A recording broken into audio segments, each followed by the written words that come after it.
दोस्तों राम राम। जय बाबा नीम करोली महाराज जी की। दोस्तों बाबा जी की एक और महिमा का आज वर्णन करूँगा। एक बार दिल्ली का एक परिवार जो बहुत ही धनी और समृद्ध था, वो नैनीताल गर्मी की छुट्टियों में घूमने के लिए गया। तो उन्होंने वहाँ नैनीताल जाकर पहले तो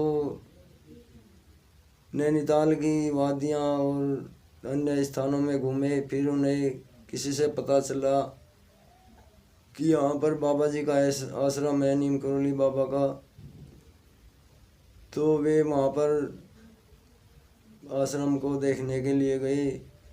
तो आश्रम में जैसे जहाँ वे बाहर आश्रम के बाहर गाड़ी रुकी, तो उन्होंने देखा कि एक गाड़ी लकड़ियों से लदी हुई थी और कुछ बच्चे और औरतें और कुछ वृद्ध उसे लकड़ियों को आश्रम में पहुंचा रहे थे। तभी उन्होंने भी उसमें सहायता करने की इच्छा जाहिर की और वे भी लकड़ियां उतरवाने लगे और आश्रम में पहुंचवाई। तो बाबा जी तो बड़े दयालु हैं, उनके लकड़ियां उतारते ही बाबा जी की कृपा उनके ऊपर हो गई थी। और फिर उन्होंने आश्रम में जाकर बाबा जी के चरणों में प्रसाद चढ़ाया। और प्रसाद चढ़ाने के बाद फिर वे सोचने लगे, कहने लगे किसी कर्मचारी से वहाँ कि हमें सिद्धि माई से मिलना है। तो बाबा जी तो उस समय थे ही नहीं। तो सिद्धि माई को मई पर खड़ी हुई सुन रही थी और उन्होंने उन्हें बुलाया सिद्धि माँ ने और अपने पास बैठा के बोली कि बेटा, ये बाबा जी का चित्र है, इसे अपने साथ रखना और जो भी कोई परेशानी हो बाबा जी से कहना, वो तुरंत दूर करते हैं।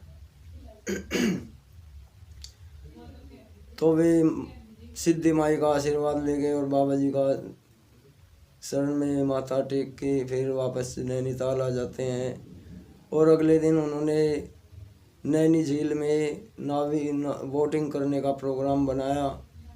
और जब वे वहाँ पर नाव में बैठे तो नाव थोड़ी अंदर ही झील में चली थी, तभी तूफान आ गया ज़ोर से और बारिश भी होने लगी। कुछ नाविक तो अपनी नावें वापस किनारे पर ले आए, लेकिन उनके जो नाविक थे उन्होंने सोचा कि हम तो नौजवान हैं, हम तो नाव को पार लगा देंगे। लेकिन नाव झील के बीच में गई ही थी, इतने में नाविकों के हाथ से पतवार भी छूट गई और जोर उसमें नाव में पानी भर गया और बस नाव डूबने के कगार पर पहुंच गई।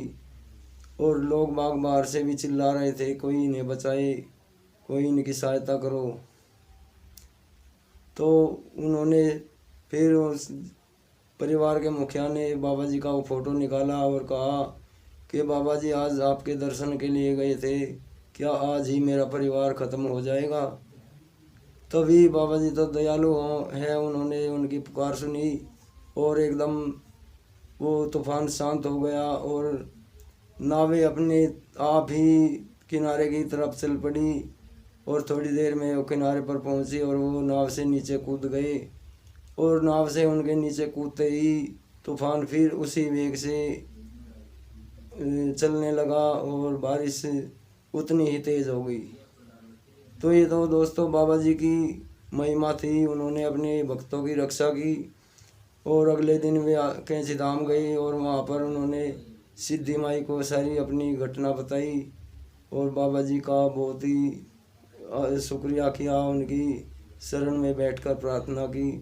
तो बाबा जी की महिमा अनंत है दोस्तों। उनके इस चैनल को सब्सक्राइब करें।